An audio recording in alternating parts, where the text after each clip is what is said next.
BPL এর ইতিহাসে সবচাইতে শক্তিশালী এবং সবচাইতে সাকসেসফুল দলের কথা বললে প্রথম যে নামটি আসে সেটি হচ্ছে কুমিল্লা ভিক্টোরিয়ান্স। 7টি আসরে অংশগ্রহণ করে 4বারই তারা হয়েছে চ্যাম্পিয়ন, একবার রানার আপ হয়েছে। সেই কুমিল্লা ভিক্টোরিয়ান্সকে ছাড়াই কিন্তু গত বছর বিপিএল আয়োজন করেছিল বিপিএল গভর্নিং কাউন্সিল। রাজনৈতিক কারণে কুমিল্লা ভিক্টোরিয়ান্স অংশগ্রহণ করতে পারেনি। আসন্ন বিপিএলেও কুমিল্লা ভিক্টোরিয়ান্স ফ্র্যাঞ্চাইজি থাকছে না।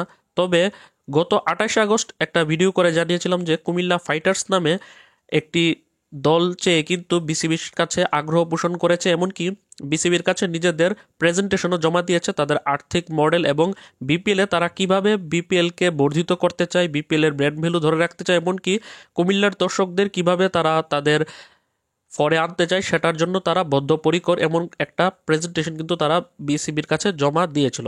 তারপর তারা অপেক্ষা করছিল কখন বিপিএল গভর্নিং কাউন্সিল বিজ্ঞপ্তি প্রকাশ করবে, তারপর তারা বিপিএল গভর্নিং কাউন্সিলের কাছে তাদের আবেদনপত্র জমা দেবে।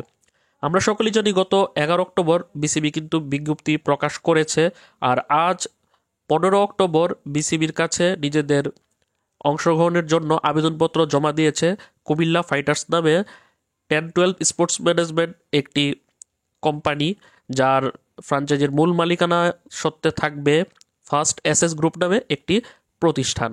তারা আবেদনপত্রের সাথে ফ্র্যাঞ্চাইজি ফি 2 কোটি টাকাও জমা দিয়েছে। এখন সবচেয়ে বড় প্রশ্ন হচ্ছে 5 থেকে 6 দলের বিপিএলে কুমিল্লা নামে কি দল বিসিবি দিবে কিনা। কারণ রংপুর, বরিশাল, ঢাকা 3টা দল মোটামুটি কিন্তু কনফার্ম। বাকি যদি 6 দল নিয়ে বিপিএল হয় সেক্ষেত্রে বাকি 3টা দলের জন্য কিন্তু চট্টগ্রাম, সিলেট, রাজশাহী, খুলনা কিন্তু তারা অপেক্ষা করছে। এখন এই 4 দলের যদি 3টাকে দেওয়া হয় সেক্ষেত্রে কুমিল্লা ফাইটার্স নামে কোনো দল নাও দেখা যেতে পারে। আর যদি কুমিল্লা ফাইটার্স নামে আগ্রহী প্রতিষ্ঠানটি যদি বাকি 4টি দলের থেকে যদি একটু বেটার অপশন হয় সেক্ষেত্রে হয়তো বা কুমিল্লার নামে দল পেয়েও যেতে পারে।